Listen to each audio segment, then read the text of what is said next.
नमस्कार दोस्तों, मैं हूं आपका दोस्त केबी और डेली करंट अफेयर्स के एक नए वीडियो में आप सभी का स्वागत है।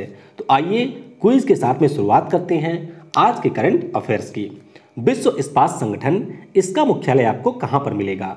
भारत के द्वारा किस देश में इंडिया वार गेम सेंटर का निर्माण किया गया? नौरक्षक नाम से जो पर्सनल प्रोटेक्शन इक्विपमेंट है, इसका निर्माण किस सेना ने किया है? सोहराई खोवर पेंटिंग, तो इसके लिए किस राज्य को जीआई टैग दिया गया? तेलिया रुमाल के लिए किस राज्य को जीआई टैग मिला है? तो अब आइए इनके उत्तर जानते हैं। विश्व इस्पात संगठन, इसका मुख्यालय आपको मिलेगा बेल्जियम की राजधानी ब्रसल्स में। और इनके द्वारा अभी एक रिपोर्ट जारी की गई थी जिसमें बताया गया कि अप्रैल माह में हमारे यहाँ पर जो स्टील प्रोडक्शन है, इसमें 65% की कमी हुई है। वैश्विक लेवल पर 13% की कमी हुई है। स्टील उत्पादन में भारत पूरी दुनिया में दूसरे स्थान पे है और भारत सरकार के द्वारा मिशन पूर्वोदय की घोषणा की गई है, जिसके अंतर्गत जो हमारे पूर्वोत्तर भारत के राज्य हैं उनको स्टील हब बनाया जाएगा और उड़ीसा राज्य को भी स्टील हब बनाने की घोषणा की गई है और इसमें सहयोग करेगा भारत का जापान। और स्टील मंत्री कौन है? तो धर्मेंद्र प्रधान हमारे स्टील मंत्री हैं। ब्रसल्स की बात करते हैं तो ये बेल्जियम की राजधानी है। यहाँ पर आपको यूरोपीय यूनियन और नाटो का भी मुख्यालय मिलेगा। भारत द्वारा किस देश में इंडिया वार गेम सेंटर का निर्माण किया गया? तो ये बनाया गया है युगांडा में और युगांडा की राजधानी आपको मिलेगी कंपाला में। नौरक्षक नाम से जो पर्सनल प्रोटेक्शन इक्विपमेंट किट है, इसका निर्माण किया है हमारी नौसेना ने। सोहराई खोवर पेंटिंग, तो इसके लिए जीआई टैग किसे मिला है? तो झारखंड राज्य को इसके लिए जीआई टैग मिला है। तेलिया रुमाल के लिए किस राज्य को जीआई टैग दिया गया? तो ये जीआई टैग दिया गया है तेलंगाना राज्य को। रॉस डायग्नोस्टिक्स किस देश की कंपनी है? तो ये कंपनी है स्विट्जरलैंड की। और यह न्यूज़ में क्यों थी? क्योंकि भारत की जो पहली स्वचालित मशीन है टेस्टिंग के लिए, कोबास 6800, इसका निर्माण रास डायग्नोस्टिक्स कंपनी के द्वारा किया गया है और इसकी स्थापना की गई है national centre for disease control Delhi में। एल्स्टॉम किस देश की कंपनी है? तो एल्स्टॉम की बात करते हैं तो ये आपकी कंपनी है फ्रांस की। और ये चर्चा में क्यों थी? क्योंकि इसके द्वारा 12,000 हार्स पावर का एक रेल इंजन बनाया गया है जिसका नाम है WAG-12। तो ये आपको ध्यान रखना है, इसका अभी ट्रायल किया गया है उत्तर प्रदेश राज्य में। एशियाई हाथी की बात करते हैं यानी कि एशियन एलिफेंट की, तो यह IUCN की रेड लिस्ट में किसमें शामिल है? तो ये शामिल है इंडेंजर्ड कैटेगरी में। किसमें? इंडेंजर्ड कैटेगरी में। लेकिन अगर आपसे अफ्रीकी हाथी के बारे में पूछा जाए तो वह वल्नरेबल कैटेगरी में शामिल है। फगली त्यौहार की बात करते हैं तो ये जो फगली नाम का त्यौहार है, ये मनाया जाता है हिमाचल प्रदेश राज्य में। BBC के द्वारा Indian sports women of the year का जो अवार्ड है, ये दिया गया है PB सिंधु को। PB सिंधु को टाइम्स ऑफ इंडिया के द्वारा भी स्पोर्ट्स वुमेन का पुरस्कार दिया गया है। तेलंगाना की ये बैडमिंटन की खिलाड़ी हैं और अभी ITF का जो I Am बैडमिंटन नाम का कैंपेन है, उसमें भी PB सिंधु शामिल हुई। गोल्डन गर्ल के नाम से इन्हें जाना जाता है। डिगी पाइवोट, ये प्रोग्राम किसके द्वारा लॉन्च किया गया? IDFC फर्स्ट बैंक के ब्रांड एम्बेसडर कौन है? संजीवनी नाम का जो वाहन है, यह MP के किस जिले में लॉन्च किया गया? मिशन ग्रैंड केयर, ये किस राज्य के द्वारा शुरू किया गया है? jiffy.com, जो कि एक एनिमेशन बनाने वाली कंपनी है, इसका अधिग्रहण किसके द्वारा किया गया? तो डिगी पाइवोट प्रोग्राम की बात करते हैं तो इसकी शुरुआत की गई है गूगल के द्वारा और इसके अंतर्गत जो हमारी महिलाएं हैं उनको ट्रेनिंग दी जाएगी। और इसी प्रकार का प्रोग्राम है प्रगति नाम का प्रोग्राम, जिसको शुरू किया है फेसबुक ने। और बी थिंक डिजिटल नाम का जो प्रोग्राम है, उसे शुरू किया है फेसबुक ने। और एक तो है कैरियर बैक टू वुमेन, ये शुरू किया है IIT मद्रास ने। IDFC फर्स्ट बैंक की बात करते हैं तो इसके ब्रांड एम्बेसडर हैं अमिताभ बच्चन। इसी वर्ष ये बनाए गए हैं। और RBI के द्वारा डिजिटल कैंपेन को बढ़ावा देने के लिए जो ट्विटर अभियान की शुरुआत की गई थी, उसके भी चेहरा बने थे अमिताभ बच्चन। संजीवनी वाहन की बात करते हैं तो ये मध्य प्रदेश के छतरपुर जिले में लॉन्च की गई। मिशन ग्रैंड केयर की बात करते हैं तो इसकी शुरुआत किसने की है? केरल राज्य की सरकार ने। और jiffy.com की बात करते हैं तो इसका अधिग्रहण किया है फेसबुक कंपनी ने। तो ये रहा आज का आपका आखिरी क्विज। आई होप आपने क्विज में बेहतर स्कोर किया होगा। अब आइए वहाँ हमारे अपडेट जान लेते हैं। तो दुनिया में इस समय तक लगभग 61 लाख लोग इस वायरस से ग्रसित हो चुके हैं। 3,69,000 लोगों की इससे डेथ हो चुकी है। अपने देश भारत की बात करते हैं तो कल एक बार फिर से संक्रमित व्यक्तियों का जो आंकड़ा है वह काफ़ी तेज़ी से बढ़ा, यानी कि 8300 से ज़्यादा नए मरीज आए और अब संक्रमित व्यक्तियों की संख्या 1,81,000 के ऊपर पहुंच चुकी है। अपने देश में भी 5,000 से ज़्यादा लोगों की डेथ इस वायरस के कारण हुई है। सरकार के द्वारा अब लॉकडाउन 5 की भी घोषणा की गई है। लॉकडाउन 5 जो कि 30 जून तक चलेगा, लेकिन ये जो लॉकडाउन है मुख्य रूप से हमारे कंटेनमेंट जोन में ही लागू होगा, यानी कि जहां पर सबसे ज़्यादा संक्रमित व्यक्ति हैं वहीं पर इसे लागू किया जाएगा। और 1 जुलाई से शायद स्कूल और कोचिंग संस्थान भी खोले जाने की घोषणा की गई है केंद्र सरकार के द्वारा। और अगर आपने ऐप को डाउनलोड नहीं किया है तो ऐप को आप प्ले स्टोर में जाकर के डाउनलोड कर सकते हैं। यहाँ पर आप करंट अफेयर पढ़ सकते हैं, उसकी क्विज दे सकते हैं और साथ ही साथ PDF भी डाउनलोड कर सकते हैं। और आज का दिन जो है यानी कि 31 मई, आज मुझे पूरा करंट अफेयर पढ़ाते हुए 1 वर्ष हो गया, यानी कि 1 जून से मैंने शुरुआत की थी और 1 जून से लगातार बिना एक भी दिन गैप किए और पूरी करंट अफेयर का मतलब है मैंने पूरा कवरेज किया। यानी कि ऐसा नहीं है कि 10 क्वेश्चन या 12 क्वेश्चन करवा के मैंने छोड़ दिया, पूरा क्वेश्चन कवर करवाया, टॉपिक वाइज करंट अफेयर भी करवाया है। उसके अलावा कोई स्पेशल टॉपिक रहा हो तो उसके ऊपर भी करंट अफेयर करवाया है। और मैं ये कह सकता हूँ कि पूरे यूट्यूब पे अगर सबसे ज़्यादा क्वेश्चन किसी के करंट अफेयर से आए होंगे तो उनमें मेरा भी एक नाम जरूर होगा। तो चलिए आज ये आखिरी वीडियो है, हालांकि मेरा बंद करने का तो कोई प्रोग्राम नहीं था, फिर भी वीडियो बंद करना पड़ रहा है। देखेंगे, हो सकता है कभी मौका मिला तो वापस भी लौट के आएंगे। तो वीडियो अगर आपको पसंद आता है तो वीडियो को लाइक जरूर किया करें। चलिए अब शुरुआत करते हैं आज के करंट अफेयर्स की। प्रत्येक वर्ष अंतर्राष्ट्रीय एवरेस्ट दिवस यानी कि इंटरनेशनल एवरेस्ट डे कब मनाया जाता है? तो ये मनाया जाता है प्रत्येक वर्ष 29 मई को। तो इस प्रश्न का ऑप्शन सी करेक्ट होगा। अब यह दिवस 29 मई को मनाया क्यों जाता है? क्योंकि इसी दिन 1953 में 2 लोग, एक तो है नेपाल के तेंजिंग नॉर्गे और न्यूजीलैंड के एडमंड हिलेरी, इन्होंने माउंट एवरेस्ट की चढ़ाई की थी। तो 2008 में जब एडमंड हिलेरी का निधन हुआ उसके बाद में नेपाल सरकार के द्वारा इसे मनाए जाने की घोषणा की गई। माउंट एवरेस्ट के बारे में आपको पता होगा, ये है नेपाल में, दुनिया की सबसे ऊंची चोटी है, 8,848 मीटर इसकी ऊंचाई है। तो हमारे यहाँ तो माउंट एवरेस्ट कहा जाता है, लेकिन नेपाल में इसे सागर माथा के नाम से जाना जाता है। और तिब्बत की बात करते हैं, यानी कि जो चीन के द्वारा अधिकृत किया गया क्षेत्र है वहाँ पर इसे चोमोलुंगमा के नाम से जाना जाता है। सागर माथा संवाद कराए जाने की घोषणा भी नेपाल ने इस वर्ष की थी, हालांकि कोविड-19 के कारण उसे स्थगित कर दिया गया। मई 2020 में किस नौसेना बेस में मिसाइल पार्क अग्निप्रस्थ का आधारशिला रखी गई? तो ये आधारशिला रखी गई है INS कलिंग में। तो इस प्रश्न का ऑप्शन भी करेक्ट होगा। सबसे पहले आपको ये ध्यान रखना है कि ये जो हमारा INS कलिंग है ये आता है आंध्र प्रदेश के विशाखापट्टनम में। कहाँ पर? आंध्र प्रदेश के विशाखापट्टनम में। नौसेना के हमारे 3 कमान हैं। एक तो आपको मिलेगा पूर्वी कमान जो कि विशाखापट्टनम में है, एक हमारा है पश्चिमी कमान जो कि आपका मुंबई में है, और एक हमारा आता है दक्षिणी कमान जो कि आपको मिलेगा केरल के कोच्चि में। तो 1981 में INS कलिंग की स्थापना हुई थी। तो स्थापना के बाद में जो भी इसके अधिकारी रहे हैं, जो भी इसके नाविक रहे हैं या फिर इसके कर्मचारी रहे हैं, उन सभी को समर्पित किया गया है इस मिसाइल पार्क अग्निप्रस्थ को। और ये जो मिसाइल पार्क है वहाँ पर आपको INS कलिंग के इतिहास के बारे में जानकारी मिलेगी।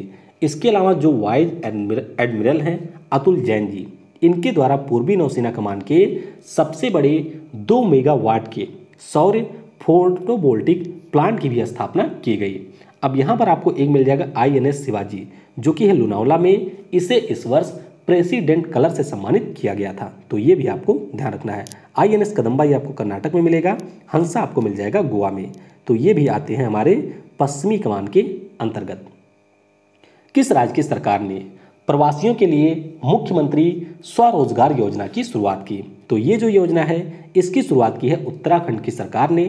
तो इस प्रश्न का ऑप्शन ए करेक्ट होगा। तो उत्तराखंड के जो CM है त्रिवेंद्र सिंह रावत, इनके द्वारा इसकी शुरुआत की गई है। अब जो हमारे यहाँ के राज्य हैं यानी कि उत्तर के राज्य हैं, जैसे कि उत्तर प्रदेश की बात करते हैं, उत्तराखंड की बात करते हैं, बिहार या मध्य प्रदेश की, तो बहुत सारे प्रवासी मजदूर लौट करके यहाँ पर आए हैं। तो जितने भी प्रवासी मजदूर उत्तराखंड में आए हैं, चाहे वह कुशल कारीगर हों या फिर अकुशल हों, वे अपना स्वयं का व्यवसाय शुरू कर सकते हैं। तो इसके लिए राज्य सरकार उनको प्रोत्साहित करेगी और उनको व्यवसाय शुरू करने के लिए जो भी वहाँ के बैंक हैं, चाहे वो सहकारी बैंक हों, राज्य के बैंक हों या फिर पब्लिक सेक्टर के बैंक हों, उनसे ऋण भी उपलब्ध कराया जाएगा इन लोगों को नया व्यवसाय शुरू करने के लिए। उत्तराखंड की बात करते हैं तो यहाँ पे भारत का जो पहला ग्लास फ्लोर ब्रिज है, इसका निर्माण भी किया गया है और नितिन गडकरी जी के द्वारा अभी एक यहाँ पर सुरंग का उद्घाटन किया गया है, उसका नाम आपको नीचे कमेंट में बताना है। और उत्तराखंड देश का पहला राज्य बना है जिसने अपने यहाँ के जो हर्बल पौधे हैं उनको बचाने के लिए जो भी पहल शुरू की थी, उनकी जानकारी पब्लिक डोमेन में उपलब्ध कराई। प्रत्येक वर्ष विश्व तंबाकू निषेध दिवस यानी कि वर्ल्ड नो टोबैको डे कब मनाया जाता है? तो ये होता है आपका 31 मई को। तो इस प्रश्न का ऑप्शन डी करेक्ट होगा। तो तंबाकू के सेवन से होने वाले जो खतरे होते हैं, जैसे कि तंबाकू से कर्क रोग होता है, आपने पढ़ा भी होगा, धूम्रपान स्वास्थ्य के लिए हानिकारक है, तो इन सभी के बारे में लोगों को जागरूक करने के लिए यह दिवस मनाया जाता है। 1987 में जो भी विश्व स्वास्थ्य संगठन के सदस्य देश हैं, उनके द्वारा इसकी शुरुआत की गई थी। और इस बार की थीम क्या है? तो इस बार की थीम है प्रोटेक्टिंग यूथ, यानी कि जो हमारे युवा हैं उनकी तंबाकू से रक्षा करनी है। ऐसा माना जाता है कि अगर 20 वर्ष से पहले कोई भी धूम्रपान शुरू कर देता है तो फिर वह इसे एक लत के रूप में कर लेता है, अपने जीवन में शामिल कर लेता है। श्रम व रोजगार मंत्रालय ने ऑनलाइन कैरियर कौशल परीक्षण के लिए किस कंपनी के साथ में समझौता किया? तो इन्होंने समझौता किया है टाटा कंसल्टेंसी सर्विसेज के साथ में। तो इस प्रश्न का ऑप्शन डी करेक्ट होगा। अब इस समझौते के अंतर्गत होगा क्या? तो जो श्रम और रोजगार मंत्रालय का राष्ट्रीय कैरियर सेवा परियोजना है, इसके तहत लोगों के कैरियर के लिए उन्हें प्रशिक्षित किया जाएगा। बात करते हैं श्रम और रोजगार मंत्री की, तो ये हैं संतोष गंगवार जी। और टीसीएस कंपनी की बात करते हैं तो 2021 से इजराइल में जो पहला डिजिटल बैंक है उसका भी संचालन इनके द्वारा किया जाएगा। टीसीएस का पूरा नाम है टाटा कंसल्टेंसी सर्विसेज, मुख्यालय है मुंबई में। अध्यक्ष के नटराजन, जिनके द्वारा डिजिटल नेशन नाम से एक पुस्तक भी लिखी गई थी। एमडी और सीईओ हैं राजेश गोपीनाथन। किस राज्य की सरकार ने कुशल श्रमिकों के लिए रोजगार सेतु योजना की शुरुआत की? तो ये योजना शुरू की है मध्य प्रदेश की सरकार ने। तो इस प्रश्न का ऑप्शन ए करेक्ट होगा। और मध्य प्रदेश की सरकार ने सबसे ज़्यादा योजनाएं शुरू की है, यानी कि अगर आप पिछले 1 महीने में देखेंगे तो कम से कम 10 के आसपास योजनाएं इनके द्वारा शुरू की गई है। तो ये योजना है क्या? नाम से ही आप समझ सकते हैं कि जो भी कुशल श्रमिक लौटे हैं दूसरे राज्यों से मध्य प्रदेश में, उन सभी को रोजगार देने के लिए यहाँ पर एक पोर्टल बनाया गया है जिसका नाम है एमपी रोजगार सेतु पोर्टल। अब जैसे कि अगर हमारा कोई कुशल श्रमिक होता है तो जाहिर सी बात है वह किसी एक कार्य में निपुण होता है और वह इस पोर्टल पे जाकर के रजिस्टर करेगा और रजिस्टर करने के बाद में उसको उसके कौशल के अनुसार जॉब दिया जाएगा या रोजगार खोजने में मदद की जाएगी।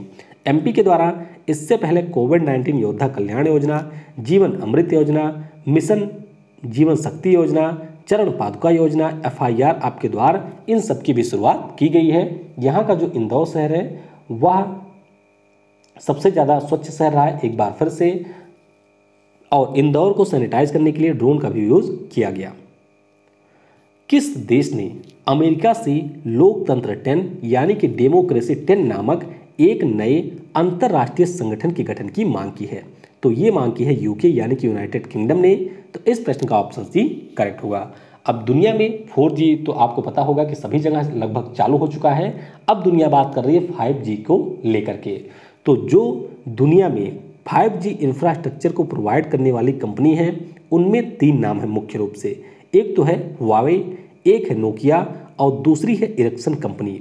तो जाहिर सी बात है हुआवे जो है वो चीन की कंपनी है और इसका जो काम है वह काफ़ी तेज होता है और सस्ता भी होता है। तो अब यूनाइटेड किंगडम ने ये मांग की है कि ये जो 10 सबसे महत्वपूर्ण देश हैं दुनिया के, इसमें से 7 तो हमारे हो गए G7 के, UK, USA, Germany, Canada, Japan, Italy और फ्रांस, और बाकी 3 हैं दक्षिण कोरिया, ऑस्ट्रेलिया और भारत।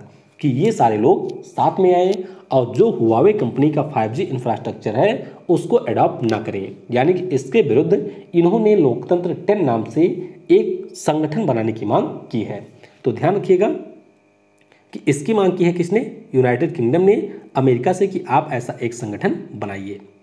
ब्रिक्स समूह के देशों के कर प्राधिकारियों के प्रमुखों की बैठक की अध्यक्षता किस देश ने की है? तो इसकी अध्यक्षता की है रूस ने। तो इस प्रश्न का ऑप्शन बी करेक्ट होगा। तो रूस का जो federal tax service of Russia है उसके द्वारा इसकी मेजबानी की गई। ब्रिक्स की बात करते हैं तो 5 देश इसमें है। एक तो हमारा है चीन, भारत, रूस, ब्राजील और दक्षिण अफ्रीका। और ब्रिक्स सम्मेलन 2020 ये भी होगा रूस के सेंट पीटर्सबर्ग शहर में। 2020 के लिए रूस जो है वह ब्रिक्स समूह के देशों का अध्यक्ष देश है। जैसे कि आसियान का वियतनाम है, जैसे कि G77 का गयाना है, जैसे कि सऊदी अरब है G20 का, उसी प्रकार से ब्रिक्स का अध्यक्ष है रसिया। अब यहाँ पर ब्रिक्स समूह का जो बैंक है जिसका नाम है न्यू डेवलपमेंट बैंक, जिसके अध्यक्ष अभी तक थे KB कामत, जिसका मुख्यालय आपको मिलेगा बीजिंग में। इसके हमारे नए अध्यक्ष बन गए हैं, ब्राजील के हैं। तो उनका नाम आपको नीचे कमेंट में बताना है। वेंकट रमनी सुमंत्रन किस एयरलाइन कंपनी के स्वतंत्र निदेशक यानी कि इंडिपेंडेंट डायरेक्टर के रूप में नियुक्त किए गए? तो ये नियुक्त किए गए हैं इंडिगो कंपनी के। तो इस प्रश्न का ऑप्शन ए करेक्ट होगा। वेंकट रमनी सुमंत्रन की बात करते हैं तो ये वर्तमान में सेलेरिस टेक्नोलॉजी के अध्यक्ष और प्रबंध निदेशक हैं, यानी कि चेयरमैन और प्रबंध निदेशक हैं। और इंडिगो एयरलाइन के बारे में ध्यान रखिएगा कि ये भारत की सबसे बड़ी एयरलाइन कंपनी है। इसके पास में कुल 261 विमान हैं। सबसे सस्ती जो एयर सुविधा है वह भी प्रोवाइड कराई जाती है इंडिगो कंपनी के द्वारा। स्थापना हुई थी 2006 में। मुख्यालय है हरियाणा के गुरुग्राम में। इसके CEO हैं रोनोचाय गुप्ता। मई 2020 में कौन सा देश कृत्रिम बुद्धिमत्ता पर G7 की साझेदारी में शामिल हुआ? तो यहाँ पर जो देश शामिल हुआ है उसका नाम है अमेरिका। तो इस प्रश्न का ऑप्शन डी करेक्ट होगा। तो G7 समूह के जो देश हैं अमेरिका को छोड़ करके उनके द्वारा कृत्रिम बुद्धिमत्ता पर एक वैश्विक साझेदारी की स्थापना की गई थी। तो ये जो पहल थी इसकी शुरुआत फ्रांस और कनाडा ने की थी। तो उस समय अमेरिका इसमें शामिल नहीं हुआ था। लेकिन जो भी UN के फेस रिकॉग्निशन तकनीक हैं इन सभी में चीन के जो प्रोडक्ट है उनका यूज़ किया जा रहा है। तो अब अमेरिका इसको आगे बढ़ाने के लिए, यानी कि जो कृत्रिम बुद्धिमत्ता पर साझेदारी है G7 की, इसे आगे बढ़ाने के लिए इसमें शामिल हो चुका है। वाडा यानी कि बात हो रही है वर्ल्ड एंटी डोपिंग एजेंसी की। तो इन्होंने किरणजीत कौर को डोप टेस्ट में फेल हो जाने पर कितने वर्षों के लिए प्रतिबंधित किया? तो यहाँ पर प्रतिबंधित किया गया है 4 वर्षों के लिए। तो इस प्रश्न का ऑप्शन बी करेक्ट होगा। किरणजीत कौर की बात करते हैं तो ये भारत की लंबी दूरी की धाविका हैं। ध्यान रखिएगा कि जब भी किसी खिलाड़ी को बैन किया जाता है तो जिस समय उसका सैंपल कलेक्ट किया जाता है उसी के बाद में बैन उसके ऊपर लागू होता है। तो 15 दिसंबर 2019 से बैन इनके ऊपर लागू हुआ है। वाडा की बात करते हैं तो इसका मुख्यालय आपको मॉन्ट्रियल में मिलेगा जो कि है कनाडा में। और अध्यक्ष इसके हैं सर क्रेग रेड। और मॉन्ट्रियल में ही आपको इंटरनेशनल एयर ट्रैफिक एसोसिएशन का भी मुख्यालय मिलेगा और इंटरनेशनल सिविल एसोसिएशन का भी मुख्यालय आपको मिलेगा। सिविल एविएशन एसोसिएशन का भी मुख्यालय मिलेगा। किस देश ने पहले पठार केंद्रित यानी कि प्लेटिव फोकस्ड मानव रहित हेलीकॉप्टर, जिसे हम लोग अनमैन्ड एरियल व्हीकल के नाम से जानते हैं, जिसका नाम है AR-500C, तो इसे लॉन्च किया है? तो जाहिर सी बात है इसे लॉन्च किया है चीन ने। तो इस प्रश्न का ऑप्शन सी करेक्ट होगा।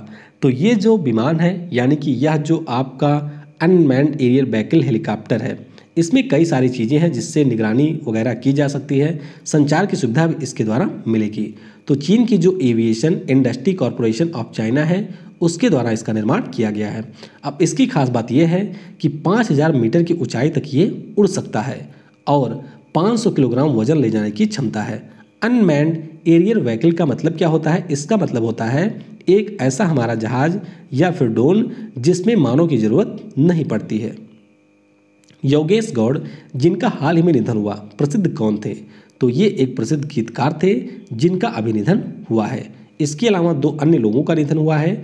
एक तो है बेजान दारूवाला, इनका नाम थोड़ा अलग है। एक तो आगे बेजान और बाद में दारूवाला, हो सकता है दारू बेचते रहे हों, लेकिन ये बहुत ही फेमस ज्योतिष थे।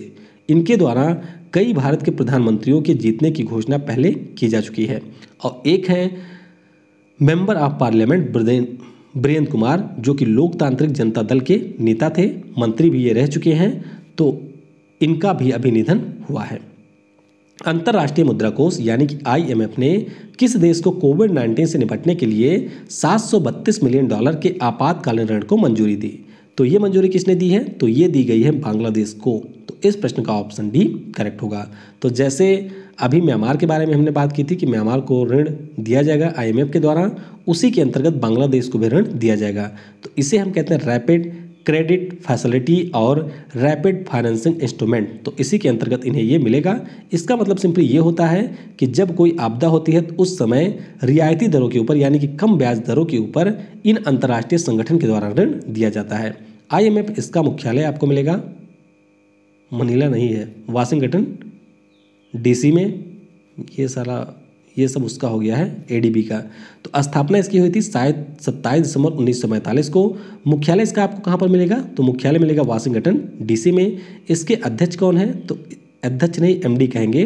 तो MD इसकी हैं क्रिस्टीना जॉर्जिवा और इसकी मुख्य अर्थशास्त्री हैं गीता गोपीनाथ। और मुख्य अर्थशास्त्री की बात हुई है तो ध्यान रखिएगा, विश्व बैंक की जो नई मुख्य अर्थशास्त्री बनी हैं उनका नाम है कार्मेन रीनहार्ट।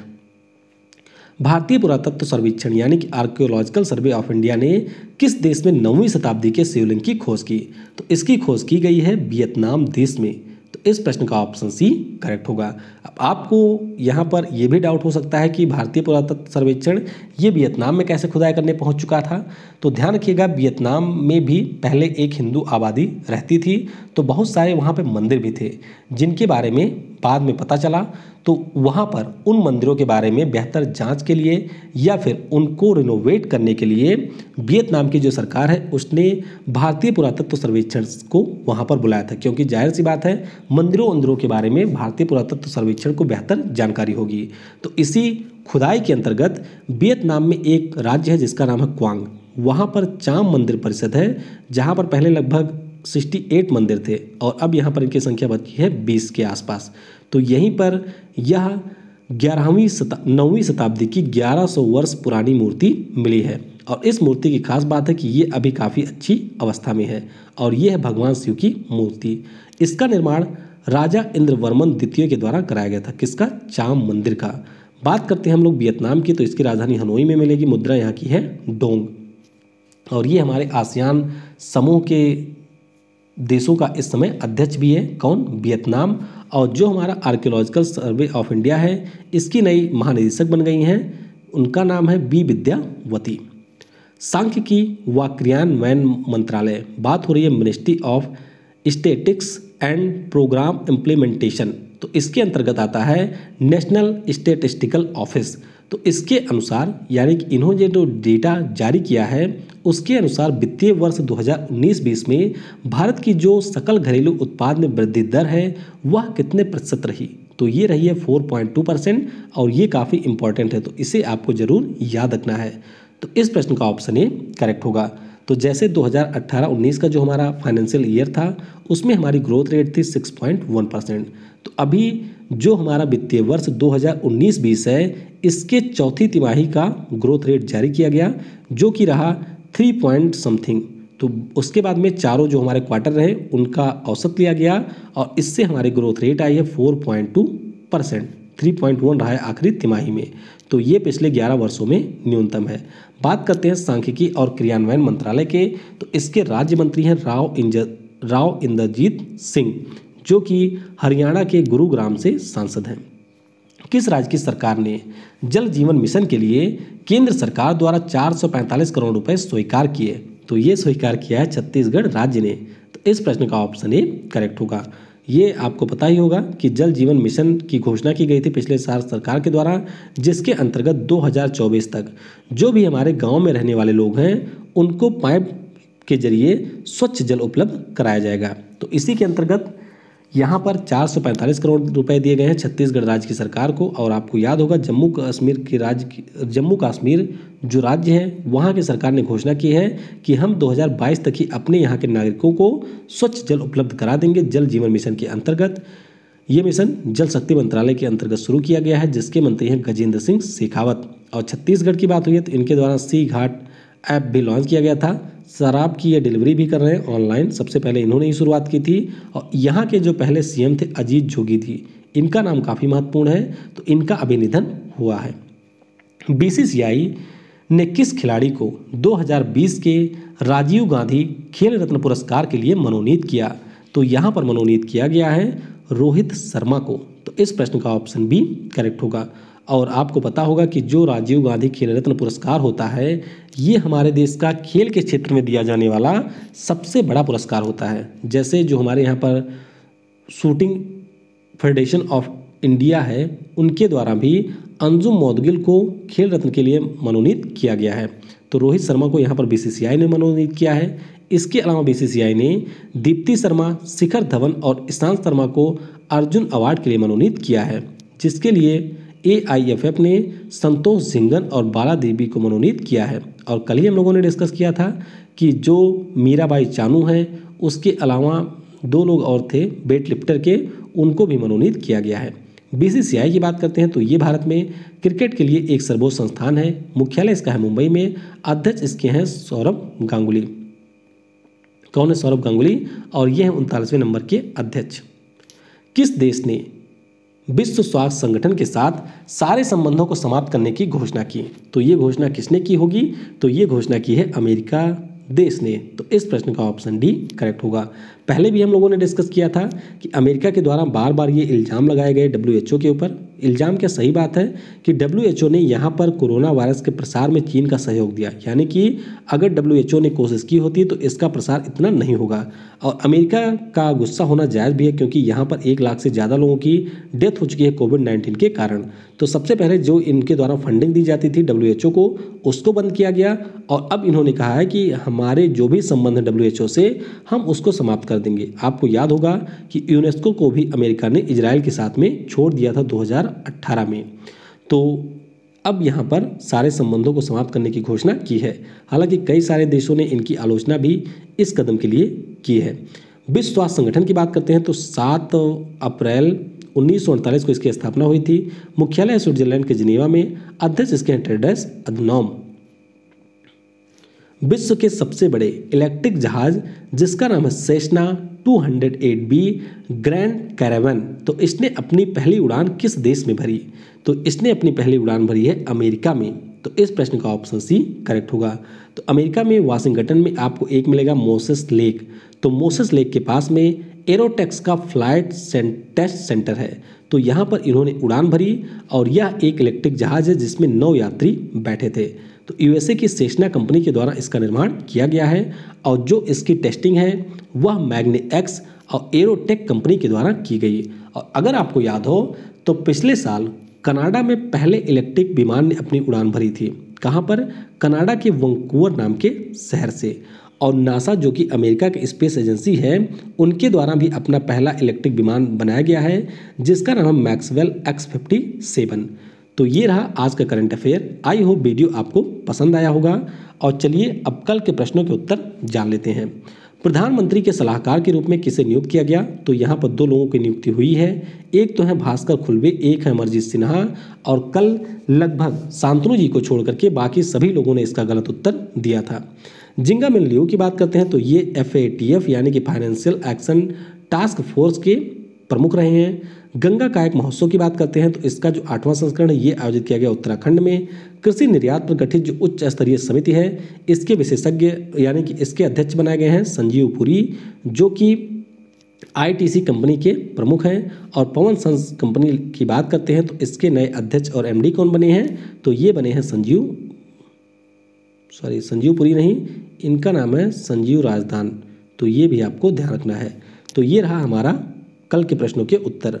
आज की वीडियो से आपके लिए कोई प्रश्न नहीं है। आपने यहाँ तक जो साथ दिया उसके लिए आप सभी को बहुत बहुत धन्यवाद। और मैं ये मानता हूँ कि जो क्वालिटी मैंने दी है शायद वह या तो आप लोगों को उतनी पसंद नहीं आई या फिर मैं उस तरह की क्वालिटी आपको दे नहीं पाया।